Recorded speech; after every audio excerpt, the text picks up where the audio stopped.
Hey, the CEO announced a future armor bundle and discussed a deployable inflatable design to protect players from height damage and much more. Additionally, there's a new Datamine leak that revealed a new NPC scientist. We'll also discuss the latest major order news and much more. If you enjoyed the video, consider giving it a thumbs up by tapping the like button below and subscribe.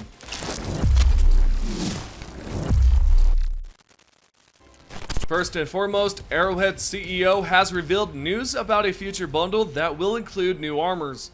He responded to a player on X who had expressed their desire for a deluxe bundle, and the question that was asked was, "Hello, could you please make a deluxe pack that includes all these armors? Also give them matching capes." What you'll notice right away is that this player is recommending Arrowhead to create a deluxe pack that would include the pre-order bundle, as well as the Super Citizen bundle. The CEO Shams Georgiani replied with, "This is a cool suggestion. We'll be taking a closer look at bundles and cool stuff more in the future. We'll see what comes of it."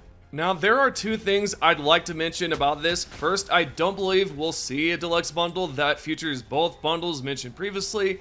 Second, I think it's best to leave those pre-order armors to those who had faith in the game from the very beginning, as it gives those armors more meaning for those who pre-ordered. I'm sure that can be argued because I know a lot of you would like to be able to pick up the TR7 ambassador of the brand, also known as the blue armor. Let me know what you think about a deluxe bundle and whether you would like to see it feature new armors or a pre-order armor comeback. Next, the chief executive responded to a recent glitch that protects the player from fall damage.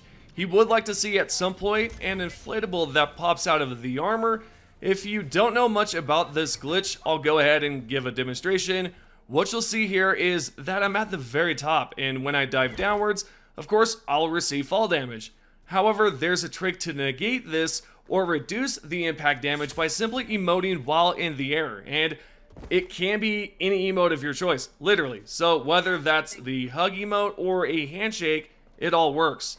So you now have an idea of what I'm talking about. So the CEO had saw this glitch and responded with, "Can we please keep this Arrowhead GS?"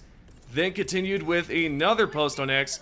Not too sure if it's a joke, but he wrote this right here and said, "We'll add inflatable bouncy bags that deploy from under your armpits or some shit if we have to. Come on, we have the technology. Where there's a will, there's a way." And with that, maybe at some point we'll see an update that includes a new booster that deploys an inflatable under our armpits to protect ourselves from fall damage. Or this could be a joke essentially, but if it's not, then I think that would be interesting to see because it could potentially help against fall damage and be used to float across a river safely without drowning. If it's not a booster, potentially they could add it as an item that can be discovered on the map and can be picked up or equipped to the armor once interacted with. After this conversation went down, I discovered there was a conversation about using both mechs in the game, and the CEO claims that if it were to happen, that's where we would see a nerf specifically for the mech. Here's the question that was asked by this player who said, "Hey, can you please let us use both mechs? It would be cool to have a mech loadout." To which Shams, the CEO, wrote back and said, "Do you want a Mech Nerf? Because this is how you get a Mech Nerf," with a laughing emoji. Okay, I must get your thoughts on this because that seems a bit odd to me, and I'm not entirely sure how using two mechs would give them the feeling that they'd have to nerf it. I think that would be an amazing feature and would be awesome to use a mech loadout. Yet, apparently, if it were to happen, we would see a nerf. What do you think about this? And do you think that's justifiable? Honestly, I do not think that's right, and it really puts a limitation on our gameplay, limiting us from playing the way we want to, or the way we would like to play. And lastly, the CEO was asked about the next big patch and whether we will see the update this month. This player on X asked, "Sir, may I ask if there will be a large patch this week, or before the end of this month?" And Shams responded with, "We'll give a heads up when something bigger is going to drop." Hopefully this answers the big question as of late, which is when will we see the next huge patch? Supposedly here, they will let us know when they plan on dropping a patch.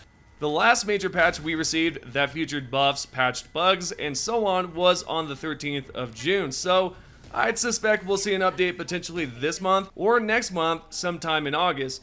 Currently, some of the team over at Arrowhead have taken a 6-week break, so I'm going to lean more into August, and that right there was the last question asked.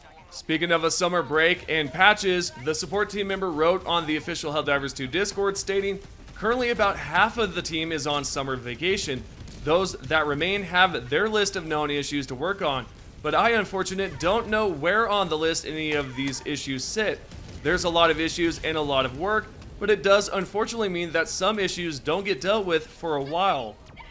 So if you are experiencing a bug that's quite annoying, well, there's a good chance it will not be solved for some time, or for instance, the support team member has mentioned, quote, some issues don't get dealt with for a while, end quote. Not exactly reassuring, but hey, at least it'll be fixed sometime in the future, whatever that bug is. And lastly, the support team member updated us on the social menu bug, and they can now manually add your friends. And I know it's not a fix, but it's something you can utilize for the time being until it's resolved completely. B Vitamin, the support team member, wrote and said, small update, we've had a update to our backend system, and the support team is now able to manually add friends to people accounts. So if you're struggling with being able to add friends to your account, but your friends list is visible, support team can now help with that via a ticket to the help desk. We'll just need your account ID and the account ID of your friend, which is found in the in-game options menu. Please be aware that currently I can only add friends to PC users. I'll keep you updated. It's not a fix for the social menu yet, that's a whole thing. But now we can help a little more getting friends together. And that right there is a good way to add your friends if you cannot do so already due to the current social menu bug. But there is a downfall to it, or a negative to it, because you can only do it if you're on PC. So that does suck. Maybe at some point they'll do it sooner, so this can help out you guys that are currently in that social menu bug, or experiencing it at least. Anyways, we're now going to continue onwards and view the newest scientist NPC that was recently datamined. If you're not a huge fan of leaks or datamined images, then feel free to leave now and skip past this part of the video, but if not, then feel free to watch it. So with that to the side, right here is the newest leak revealed on the Helldivers 2 Leak Discord by a member named Astro.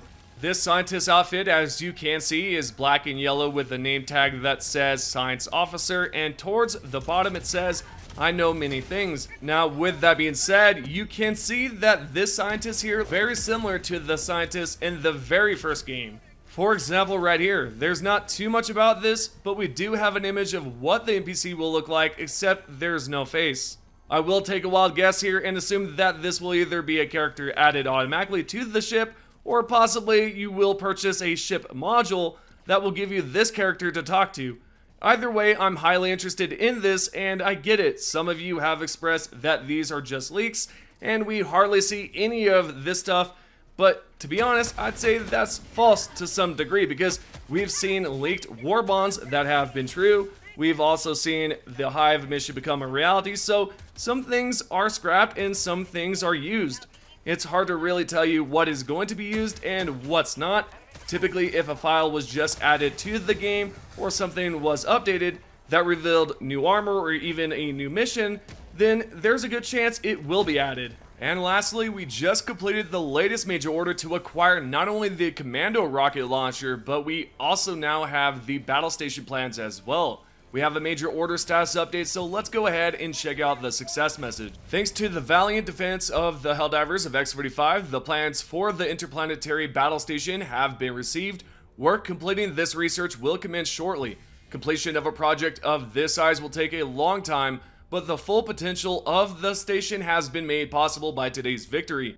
The fate of X45 itself remains unclear, but with the plans recovered, the research station has been destroyed. The automatons will find nothing there but lightly irradiated ash. Furthermore, remaining MLX-4X commandos have been successfully shipped off planet, enabling rapid production of the weapon. It will shortly be available for requisition fleet-wide. Now, the Commando Stratagem is not available just yet, but shortly will be, because I went ahead and checked it out and it's not there just yet. But with that being said, this is your Helldivers 2 news. We're now going to check out the top 3 comments from the previous video.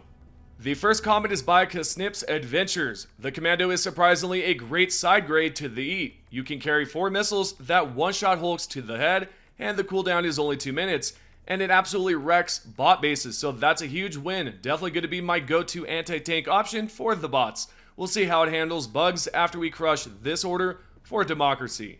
The second comment is by Isaac D. M 5547. 1 shot in the head for hulks and 2 shots in the engines for gunships. And lastly, we have Dark Lolita Abyss. Command or Spear, it doesn't matter. It has pros and cons, and yet I will bring both because I'm a walking surface-to-air missile. With that being said, again, those are your top 3 comments from the previous video. If you guys would like to be featured in the next video, all you have to do is comment down below in this video. Thank you guys for watching, and I'll see you guys in the next one.